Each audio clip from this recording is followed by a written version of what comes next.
So 5 years ago, I published this video called The Best, Fastest Note-Taking Method, and that video is the most viewed video of all time on my channel, and maybe you know me because of it. The thing is, 5 years of studying and working have taught me a lot about taking notes, and the way I take notes now and the way I look at note-taking in general has changed a lot over the years. But since that video is still around, I wanted to look back and see if I still believe that that is the best, fastest note-taking method ever, or not. So what I will do today is look back at that video for the first time in years and actually debunk what I said back at the time. A huge heads up though. Back in the day, all of my notes were handwritten, so my review today will of course only be about handwritten notes and not about the advantages of typing your notes or handwriting them digitally. If you're curious about digital notes, I have a playlist about that type of method which I will link down below. First, the basics. When I'm taking notes, be it during my lectures or at home, I always use grid paper. Okay, so we start with something that still holds true.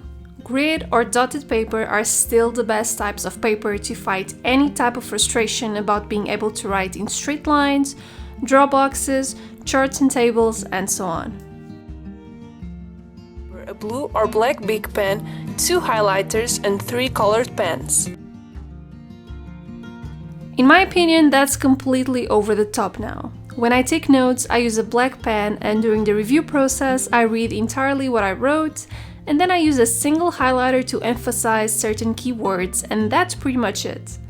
It's definitely a faster process this way because you're cutting back on the whole switching between pens ordeal during your class.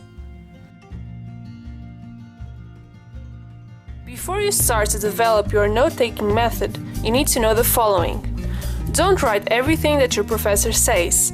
Focus on the key points and relevant information, and avoid repeating sentences and keywords often.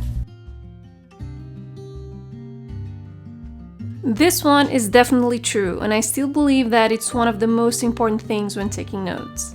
Avoid verbatim at all costs when writing your notes, and do not be afraid to adapt the speech of your lecturer to your own. Format aggressively, use abbreviations, and write simple and short sentences. Reference your material throughout with quotes, page numbers, and so on. Referencing your material throughout is definitely crucial when taking notes, especially if you are unable to condense those references in future study guides, or if you want to use your notes to prepare your study guides in advance. Use your topics and titles as guidelines for a self-made study guide.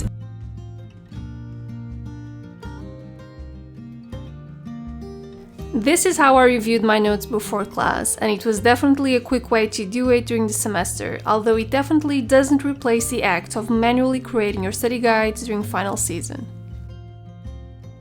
Although this may sound strange, make an effort to only write your notes once and saving the extra time for studying them. You should definitely avoid rewriting your notes word for word just for the sake of creating an aesthetic batch of notes.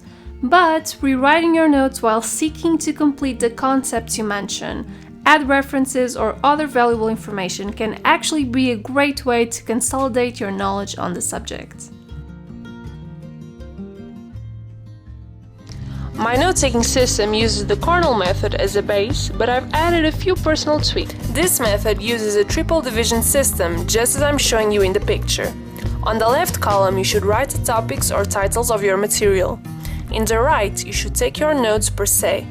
And in the bottom box, you should write a brief summary of that page.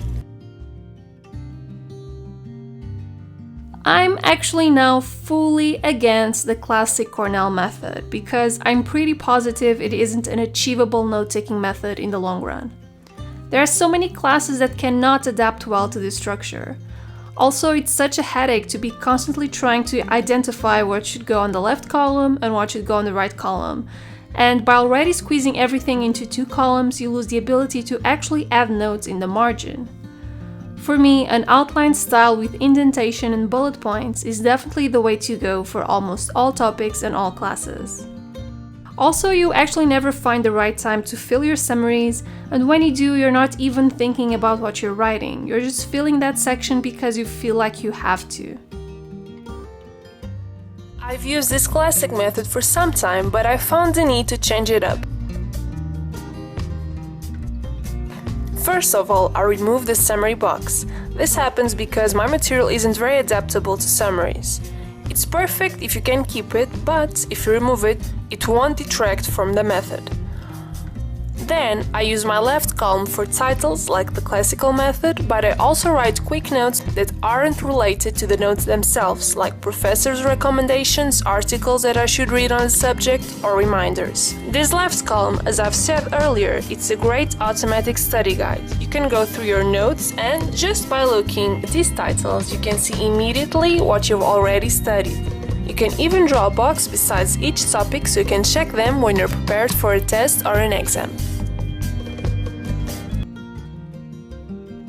Using an adapted Cornell method still works much better than the classic Cornell method.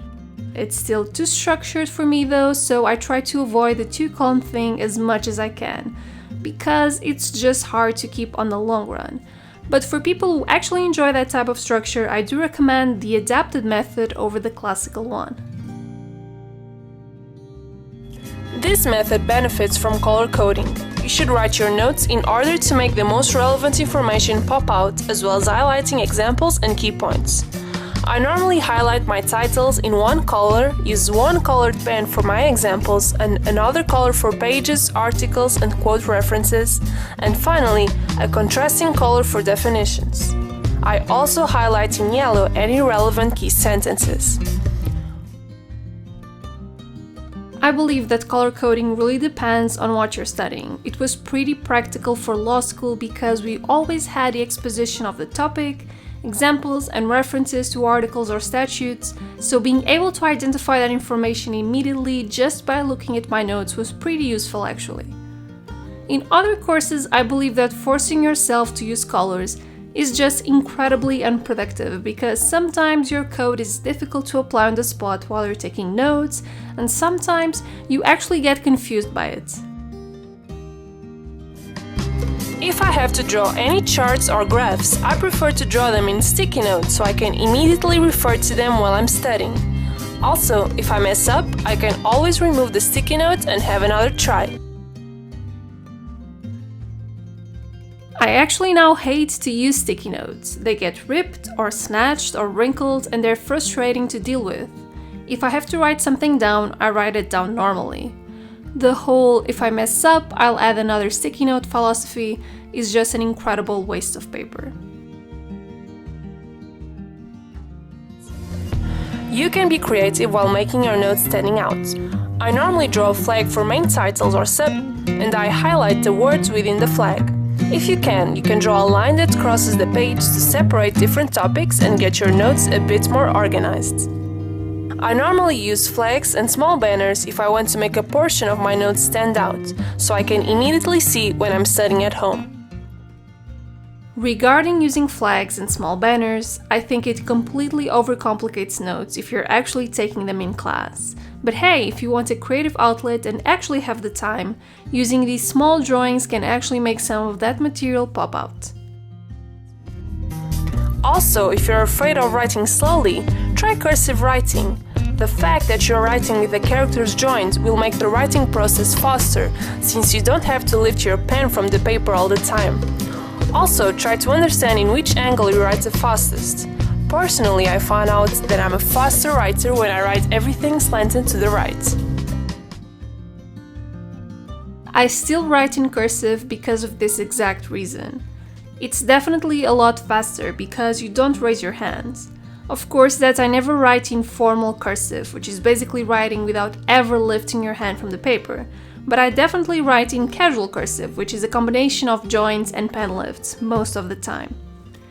Even if it gets messier when you start speeding up, you get a lot of information on paper, and in my opinion, it looks pretty cool.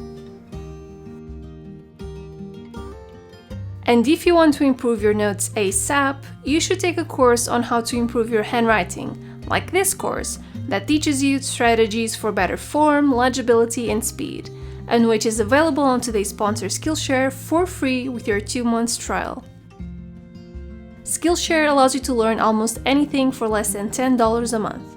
They have thousands of courses on management and business, productivity, photography, writing, languages, illustration design, music, cooking, and so on. And even if you're not willing to start paying $10 a month for classes, that's not a problem, because the first 1,000 people using my promo code will have 2 months of classes for free, no strings attached. Using this code also tells Skillshare that you came from my channel, which is always nice if you enjoy my content and want to keep supporting our study corner. I really hope you enjoyed today's video, and I'll see you next week. Bye guys!